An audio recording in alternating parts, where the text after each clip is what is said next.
Je suis le docteur Michel Delorgeril du CNRS à Grenoble.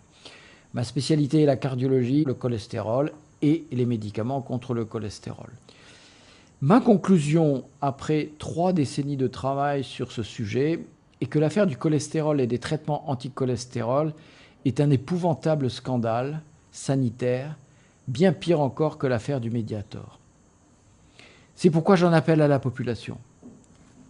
Quand vous aurez entendu ce qui suit, je pense que vous conviendrez qu'il est urgent que les autorités de santé réunissent enfin un comité de vrais experts, vraiment indépendants de l'industrie pharmaceutique, pour réexaminer les données scientifiques existantes objectivement et revoir si nécessaire les recommandations officielles sur les traitements visant à diminuer le cholestérol.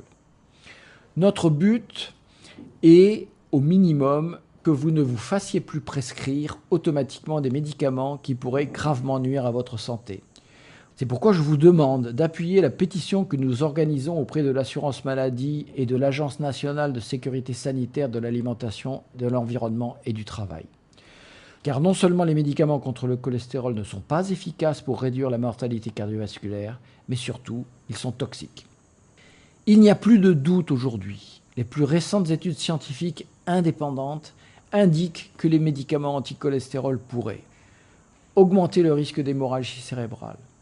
Ce sont les résultats de plusieurs études depuis le milieu des années 2000. Avoir un cholestérol bas ou abaissé par un médicament augmente le risque d'accident vasculaire cérébral hémorragique, un accident dramatique qui peut vous laisser hémiplégique, c'est-à-dire paralysé, et même vous tuer. Deuxièmement, ces médicaments augmentent le risque de cancer. Une multitude d'études ont montré qu'avoir un cholestérol bas augmentait le risque de cancer. De plus, des essais cliniques avec des médicaments ont montré une augmentation des cancers chez ceux qui recevaient une statine par rapport à ceux qui recevaient le placebo, en particulier les cancers du sein. Ces médicaments augmentent le risque de déclin cognitif lié à l'âge, autrement dit, devenir précocement handicapé mental, voire démence, c'est la fameuse démence d'Alzheimer. Ces médicaments augmentent le risque de diabète, jusqu'à 70% d'augmentation du risque après la ménopause. Et même en l'absence d'effet sur le diabète, les statines augmentent les syndromes de résistance à l'insuline, aussi appelés prédiabète. Ces médicaments augmentent le risque de devenir aveugle. Ils augmentent les risques de troubles de la sexualité dans les deux sexes, et notamment, ils provoquent plus d'impuissance chez les hommes. Ils augmentent les risques de problèmes rénaux, et cela de façon proportionnelle aux doses de statines administrées. Ils augmentent les risques de problèmes musculaires, tendineux et ligamentaires. Les experts parlent de plus de 50% de réduction de la capacité d'exercice. Ils augmentent les risques de pathologies articulaires inflammatoires. Alors, si vous prenez vous-même des médicaments contre le cholestérol, ou si c'est le cas d'un de vos proches, signez de toute urgence notre pétition en cliquant ci-dessous pour demander aux autorités de réunir des experts vraiment indépendants pour réexaminer les autorisations de ces médicaments. Ce que je vous dis est très sérieux. Depuis des années, je me consacre à la recherche sur le cœur et la prévention des maladies cardiovasculaires et des cancers. Avec d'autres experts dans de nombreux pays, nous considérons que les firmes pharmaceutiques ont dangereusement minimisé les effets secondaires nocifs dus aux médicaments contre le cholestérol et que tout est fait aujourd'hui pour masquer la réalité de cette toxicité. Un autre problème est que ces informations vitales pour les médecins et leurs malades sont aujourd'hui occultées dans la presse médicale et presque ignorées par les autorités françaises. Mon but n'est pas de vous faire arrêter vos médicaments. Cela doit être discuté avec votre médecin. Mon but est d'obtenir en urgence un comité d'experts indépendants des industriels et groupes de pression afin de réexaminer les recommandations concernant le cholestérol et les médicaments contre le cholestérol. C'est pourquoi je vous demande de signer la pétition ci-jointe à la Caisse nationale d'assurance maladie et à l'Agence nationale de sécurité sanitaire. Il y a vraiment urgence. Car au bas mot, près de 7 millions de personnes en France sont aujourd'hui traitées avec ces médicaments contre toute logique scientifique et médicale. Comment la profession médicale peut-elle faire une telle erreur sur le cholestérol et les médicaments anti-cholestérol ? La première raison est l'influence de l'industrie du médicament. Les statines, qui sont le principal médicament contre le cholestérol, constituent un des tout premiers marchés du médicament du monde. Loin devant les antibiotiques, les antidépresseurs et la plupart des antihypertenseurs et des chimiothérapies anticancéreuses. Il a rapporté Ce marché, ces 20 dernières années, 300 milliards de dollars aux firmes pharmaceutiques. Des intérêts financiers gigantesques sont donc en jeu et certains sont prêts à tout pour occulter la vérité, y compris faire publier de très nombreuses études biaisées, invoquant faussement une efficacité des médicaments anti-cholestérol. Ces erreurs et ces manipulations, je les ai montrées dans mes livres et mes publications scientifiques. Et personne n'est venu me contredire à ce jour, me montrer où je me trompais.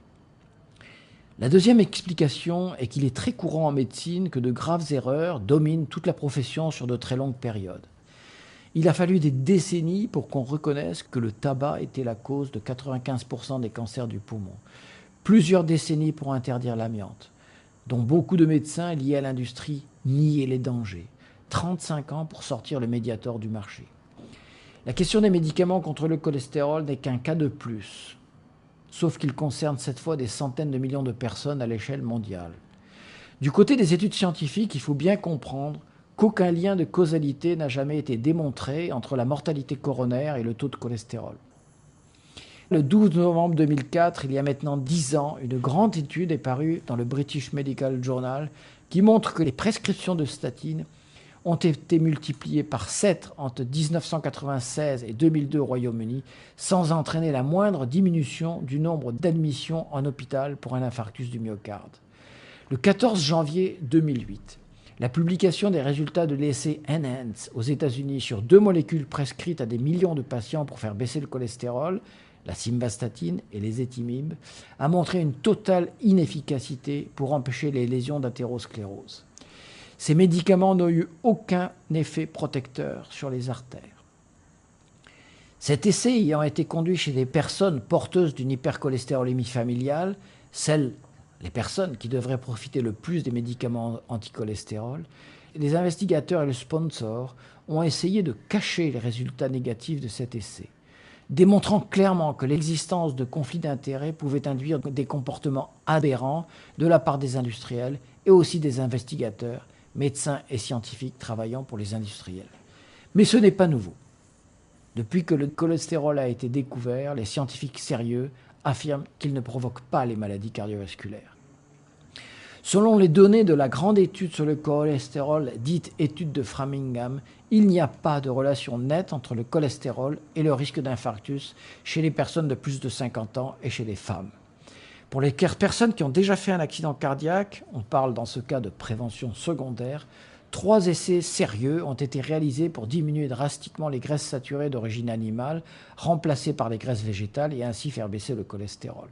C'est l'étude d'Oslo qui n'a montré aucune différence significative entre les groupes, l'étude de Londres qui a montré une mortalité cardiaque absolument identique dans les 2 groupes, avec ou sans régime contre le cholestérol, et enfin l'étude de Sydney qui a montré une forte augmentation de la mortalité dans le groupe qui suivait le régime anticholestérol. Mais la vraie catastrophe sanitaire a commencé lorsqu'on a voulu faire baisser le cholestérol chez des patients de façon artificielle avec des médicaments, d'abord avec les médicaments dits fibrates, puis avec les statines. Mais malgré cette incroyable accumulation de preuves, sans doute n'y a-t-il aucun autre domaine médical où l'arnaque soit aussi visible et énorme que dans l'affaire des médicaments contre le cholestérol. Des millions de patients continuent à se voir prescrire ces médicaments inutiles et toxiques. L'industrie pharmaceutique et les médecins qui lui sont liés ont tout fait et continuent à tout faire, hélas avec l'aide des médias, pour empêcher que la vérité n'éclate au grand jour. Plus important encore, si la profession médicale dans son ensemble reconnaissait soudain les faits, imaginez le nombre de procès qui risqueraient d'être déclenchés. Le moment est venu de faire tomber les masques. En nous y mettant tous ensemble, nous pouvons forcer les autorités de santé à agir, enfin, sur ce sujet. C'est pourquoi je vous demande instamment de signer la pétition ci-jointe. Si nous ne faisons rien, le système actuel, avec toute sa corruption, peut encore tenir des décennies. Des millions de patients, dont vous-même ou des personnes qui vous entourent, continueront à être dans la plus grande incertitude, n'osant pas s'opposer aux consignes de leurs médecins, ni aux protocoles officiels. Elles continueront à prendre des médicaments qui les empoisonnent. Ne laissons pas continuer cette situation insupportable. Rebellez-vous. Exigez des autorités sanitaires qu'elles revoient leurs consignes. sur la seule base des travaux scientifiques indépendants. Il ne manque pas concernant le cholestérol. En agissant tous ensemble, nous pouvons aujourd'hui mettre des coups de boutoir dans le système et faire jaillir la vérité pour tous. Nous sauverons des vies. C'est pourquoi je vous demande de signer la pétition ci-jointe. J'appelle tous mes confrères, médecins responsables, exerçant leur métier avec conscience et dans le respect du serment d'Hippocrate, à relire de toute urgence la littérature médicale indépendante au sujet du cholestérol, à revoir leurs prescriptions concernant les statines et autres médicaments contre le cholestérol et à signer eux aussi notre grande pétition. Je rappelle surtout que de nombreuses études, largement ignorées de la presse médicale et de la grande presse, ont montré que les méthodes naturelles, l'adoption d'un mode de vie protecteur, permettent de réduire de façon drastique le risque de maladie cardiaque. Continuer de les cacher au public est plus qu'un scandale, c'est un crime.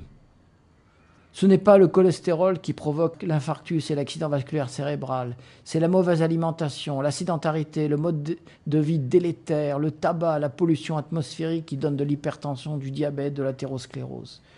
Si je choisis de consacrer ma vie à la médecine, c'est pour le bien des patients. Ma conscience m'oblige aujourd'hui à parler tout haut pour dire la vérité sur la propagande tournant autour du cholestérol. Ne soyez pas victime, vous aussi, de cette odieuse manipulation. Défendez-vous, défendez vos proches. Signez maintenant cette grande pétition contre les lobbies. Transférez, s'il vous plaît, ce message le plus largement possible autour de vous. Bien à vous, je suis le docteur Michel Delorgeril.